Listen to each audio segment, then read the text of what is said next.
आप सुन रहे हैं लव यू अंकल, जिसे लिखा है क्वीन ऑफ हार्ट्स अगस्ती ने और आवाज़ दी है आरजे परी ने। एपिसोड 1, बॉस की भांजी। नागपुर शहर, रात का वक्त, कड़कती बिजलियां और तेजी से हो रही बारिश के बीच रास्ते पर 7 गाड़ियां बेपरवाही से चल रही थी। उनकी स्पीड बाकी गाड़ियों से बहुत तेज थी, जैसे कहीं जल्द से जल्द पहुंचना चाहते हो। आगे वाली गाड़ी ने एक सुनसान रास्ते पर मोड़ लिया, बाकी सब भी उसका पीछा करते हुए उसी रास्ते चल गए। आखिरकार वो गाड़ियाँ एक पुरानी सी बिल्डिंग के नीचे जाकर रुकी। एक एक कर सभी गाड़ियों में से काले सूट पहने लोग बाहर उतरकर खड़े हुए। सबके हाथों में गन थी। ऊपर से होती बारिश से भी किसी को कोई फर्क नहीं पड़ रहा था। सब सीधे होकर खड़े थे। तभी बीच वाली गाड़ी से एक लड़का उतरा, जो तकरीबन 25 साल का होगा। उतरते ही उसने छाता खोला और गाड़ी के पीछे का डोर ओपन कर दिया। उसमें से एक पैर बाहर आया, जिसने काला जूता और काली पैंट पहन रखी थी। बाहर आकर उसने अपने सूट को सही किया और बिल्डिंग पर ऊपर तक नज़र डाली। सुनसान जगह और बंद होने के बावजूद वहाँ बिजली जल रही थी। लड़का तेज़ी से लंबे डग भरता हुआ अंदर जाने लगा। आधे गार्ड्स आगे और आधे उसके पीछे चल रहे थे। 6 फीट की हाइट, जिम करके कसी हुई बॉडी, जिस पर वो ब्लैक सूट कुछ ज़्यादा ही जच रहा था। शार्प नोज और जॉ लाइन, गोरा रंग, हल्के लाल होठ, जीरो कट बियर्ड और जेल से सेट किए बाल। देख कर ही कोई भी उसे फिल्म स्टार समझ ले। आंखों पर चश्मा लगाया हुआ था और चेहरे पर सख्त भाव उसे एक डेविल लुक दे रहे थे। वहीं बिल्डिंग के 17वें माले पर एक लड़की तेज़ी से भाग रही थी। उसके पीछे 4 से 5 लड़के थे। लड़की की पीठ पर बैग था और कपड़े भी किसी कॉलेज के यूनिफॉर्म जैसे लग रहे थे। भागने की वजह से लहराते बाल जो कंधे से थोड़े नीचे थे।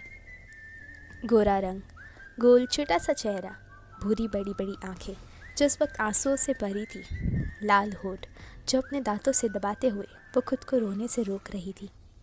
5 फीट 5 इंच की करीब हाइट। सामने सीढ़ियाँ देखते ही वो उस ओर भागी, पर सामने ही 2 और लड़के आकर खड़े हुए। ये देख उसने अपना रास्ता बदल दिया और उसी जगह उन्हें अपने पीछे घुमाने लगी।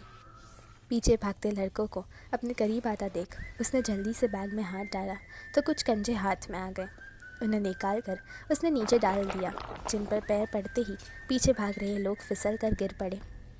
लड़की भागते हुए इतनी थक चुकी थी कि एक जगह खड़े होकर वो लंबी लंबी सांसें लेने लगी। वहीं सीढ़ियों के पास खड़े आदमी फ़ौरन लड़की को पकड़ने के लिए भागे। लड़की ने फिर से अपनी बैग में हाथ डाला और एक स्प्रे निकाला। उनके करीब आते ही उसने उसे उनकी आंखों में डाल दिया तो वो आंखों को ढकते हुए चिल्लाने लगे, हाँ आ। वहीं कंचे की वजह से गिरे लड़के जितना उठने की कोशिश करते उतना ही फिसल जाते। मौका देख लड़की फिर से सीढ़ियों की तरफ भागने लगी। तभी उसे पीछे से एक आवाज़ आई, जिसे सुनकर वो डर के मारे सहम गई। इतना पसीना आने के बाद भी वो कांपने लगी थी। रुक जाओ ईशा, अगर एक कदम भी आगे रखा तो सोच लेना जो भी तुम्हारे साथ होगा उसकी जिम्मेदार तुम खुद होगी, लड़के ने गुस्से से चिल्लाते हुए कहा। उम्र में वो ईशा के जितना ही था और कपड़े देखकर कोई भी बता दे वो काफ़ी अमीर फैमिली से है। अजीत, ईशा के कपकपाते होठों ने कहा। पीछे मुड़कर देखने की भी उसकी हिम्मत नहीं थी। लड़का जैसे जैसे उसके करीब आने लगा था वो आंखें डर से इधर उधर घुमाने लगी, पर आखिर में बिना सोचे समझे आगे भागी, जिसे देख अजीत भी उसके पीछे भागने लगा। भागते हुए ईशा को सामने से आते बहुत सारी परछाइयाँ दिखी, जिसकी वजह से उसकी आंखों से दुगनी तेज़ी से आंसू बहने लगे। पर जैसे जैसे सामने वालों के चेहरा रोशनी में आया उसका डर थोड़ा कम हो गया। अपने गार्ड्स के साथ आया लड़का ईशा के सामने खड़ा था। उसने आंखों पर से चश्मा हटाया तो उसकी गहरी काली आंखें दिखने लगी, जो इस वक्त गुस्से से लाल थी। उसने ईशा के सामने अपनी बाहें फैला दी तो ईशा बिना कुछ सोचे समझे उसके सीने से लग गई। उसके इतने तेज़ी से गले लगने के बाद भी लड़का 1 इंच तक नहीं हिला। वहीं लड़के के साथ आया उसका असिस्टेंट और गार्ड्स की आंखें हैरानी से बाहर आने को थी। उनके डेविल बॉस की बाहों में किसी लड़की को देखकर अजित इतने लोगों को अपने सामने देख रुक गया। ईशा, आखिरी बार बोल रहा हूँ मैं, मेरे पास आओ वरना अच्छा नहीं होगा, अजीत ने कहा, जिसे सुनकर ईशा की पकड़ उस लड़के पर और कस गई। उस लड़के के हाथ जो ईशा के बालों में चल रहे थे अजीत की बात सुनकर अचानक रुक गए। उसकी आंखों में खून उतर आया था क्योंकि ईशा डर से कांप रही थी। अक्ष, क्लियर द मेस, लड़के ने अपने असिस्टेंट को देख कहा और बिना किसी की परवाह किए ईशा को गोद में उठा लिया। तहीं ईशा ने बिना किसी डर के उसके गले में बाहें डाल दी और अपना चेहरा उसके सीने में छुपाकर रोने लगी। अपने बॉस को जता देख उसने हैरानी से कहा, यहाँ कुछ और करना बाकी है क्या? सिर्फ इस नमूने को छोड़कर? अक्ष गुस्से से पीछे मुड़कर और एक जोरदार पंच अजीत को मारा, जिसे खाकर वो बेहोश ही हो गया। अरे कम से कम हाथ तो साफ करने देता, मुंबई से यहाँ तक सिर्फ एक पंच मारने आया था क्या? अक्ष ने चिढ़कर कहा और अपने हाथ चाट लिए। इस कचरे को अच्छे से साफ करो, उसने कुछ गार्ड से कहा और पीछे मुड़ा तो एक काले कपड़े पहने लड़के को बिल्कुल अपने सामने देख दिल पर हाथ रख लिया। पागल हो गया है का नमन? सिक्योरिटी चीफ जिसे अचानक सामने देख उसने कहा, क्या ये हमारे बॉस ही है? और वो लड़की, किसी लड़की के लिए बॉस सब काम छोड़कर मुंबई से यहाँ तक आए? नमन ने पूछा। हाँ, वो बॉस की भांजी है, अक्ष ने जवाब दिया। ये कब हुआ और कैसे? लेकिन बॉस की तो कोई बहन ही नहीं है, फिर ये भांजी कहाँ से आ गई? नमन की ऐसी बातें सुनकर अक्ष ने उसके सर पर टपली मारी। बेवकूफ़, मुझे क्या पता कहाँ से आई? आज सुबह ही पता चला है उन्हें भी कि उनकी भांजी है, पर मुझे तो कुछ और ही लग रहा है बॉस को देख। अक्ष ने कुछ सोचते हुए कहा, ओह, अपने दिमाग के घोड़े दौड़ाना बंद कर दो, बॉस को पता चला तो हमें इसी माले से नीचे धक्के दे देंगे। नमन ने कहा तो अक्ष होश में आया और दोनों उस लोगों की खातिरदारी करने लगे। वहीं वो लड़का ईशा को लेकर नीचे आया। बारिश थम चुकी थी। एक गार्ड ने दरवाज़ा खोला तो वो ईशा को ऐसे ही अपनी गोद में लिए बैठ गया। अक्षर नमन के नीचे आते ही गाड़ियाँ फिर से रास्ते पर दौड़ने लगी। ईशा अब भी रोए जा रही थी और वो लड़का परेशानी से बस उसके बालों को सहला रहा था और चुप होने का इंतज़ार कर रहा था। बस ऐसे तो वो शांत नहीं होगी, बच्ची है, चॉकलेट लेकर बहलाइए। नमन ने ड्राइव करते हुए अपनी मुफ्त चलती ज़बान खोल दी, पर जल्द ही दांतों तले जीप भी दबा ली। पैसेंजर सीट पर बैठे अक्ष ने भी अपना सर पीट लिया। उसे डर था बॉस दोनों को चलती गाड़ी से ना फेंकते। पहले तो लड़के ने उन्हें घूरा, जिसे मिरर में दोनों ने देखा तो थूक निगल लिया।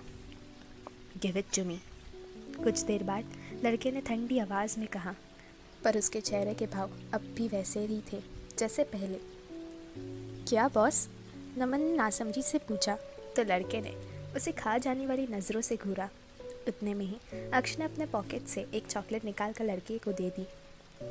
बच्ची, उस लड़के ने ईशा के सर पर प्यार से सहलाते हुए कहा तो उसने अपना छोटा सा चेहरा उसके सीने से निकाल कर लड़के के चेहरे की तरफ देखा। वहीं अपने बॉस की इतनी सॉफ्ट आवाज़ सुनकर आगे बैठे अक्षर नमन सदमे में जाते जाते बचे। ये लो तुम्हारे लिए चॉकलेट, उसने अपनी सॉफ्टनेस बरकरार रखते हुए कहा तो ईशा ने कुछ देर तक उसके चेहरे को देखा और चॉकलेट लेकर उसकी गोद से उतरकर सीधे बैठ गई। न जाने क्यों लड़के को उसका दूर जाना अच्छा नहीं लगा तो उसने पार्टीशन ऑन करने के लिए कहा और उसे फिर से अपनी गोद में बिठा लिया। ईशा थोड़ी हैरान हो गई पर उसे डर बिल्कुल भी नहीं लगा। तुम्हारा नाम क्या है? उसने ईशा के बाल कान के पीछे करते हुए कहा। मेरा नाम ईशा है, ईशा यादव। उसकी मीठी आवाज़ सुनकर उसके चेहरे के सख्त भाव बदल गए और एक सुकून ने उसकी जगह ले ली। क्या तुम मुझे जानती हो? उसने फिर से सवाल किया। ईशा ने अपनी गर्दन ना में हिला दी तो उस लड़के ने कहा, फिर तुम मेरे साथ जाने में डर नहीं लग रहा? ईशा ने फिर से ना में गर्दन हिला दी। क्यों? लड़के ने पूछा। डर तो उन लोगों के साथ लग रहा था, उन गंदे लोगों के बीच, पर आप तो अच्छे हो, मुझे आपसे डर नहीं लग रहा। ईशा के जवाब से उसके चेहरे पर छोटी सी मुस्कान आ गई। तुम्हें कैसे पता मैं अच्छा हूँ? उसने पूछा। मैंने आपको न्यूज़ में देखा है और कॉलेज में भी बहुत सारी लड़कियों के पास आपकी तस्वीर है। आप वही हो ना जो फिल्म बनाते हो? ईशा ने अपनी चॉकलेट को खाते हुए जवाब दिया, जिसे सुनकर वो खुलकर मुस्कुरा दिया और ईशा को अपने गले लगाकर फिर से उसके बाल सहलाने लगा। हाँ, ये वही था, एंटरटेनमेंट इंडस्ट्री का बेताज बादशाह हर्षवर्धन कपूर। कई सारी सुपरहिट फिल्में बनाकर वो हर दिन न्यूज़ और मैगज़ीन के फ्रंट पेज पर अपनी जगह बनाए रहता। 26 की उम्र में ही वो एक कामयाब इंसान है। उसके काम से ज़्यादा उसके लुक्स और बिहेवियर के चर्चे रहते हैं। हर लड़की उसे पाने का ख्वाब देखती है। आखिर किसे लुक्स और पैसे दोनों नहीं चाहिए होते। इसी वजह से फेमस मॉडल और हीरोइन रिहाना गौर के साथ इसका नाम जोड़ा जाता था, क्योंकि हर्ष की बहुत सारी फिल्मों में रिहाना काम कर चुकी थी और दोनों को अक्सर बहुत सी पार्टीज़ में साथ देखा गया था। इनकी फैमिली में एक माँ के अलावा कोई नहीं है। 4 साल पहले ही पिता की डेथ हो चुकी थी। आगे की कहानी जानने के लिए सब्सक्राइब कीजिए हमारे चैनल को। इस कहानी के एपिसोड्स हर गुरुवार को अपलोड होंगे, ठीक 10 बजे।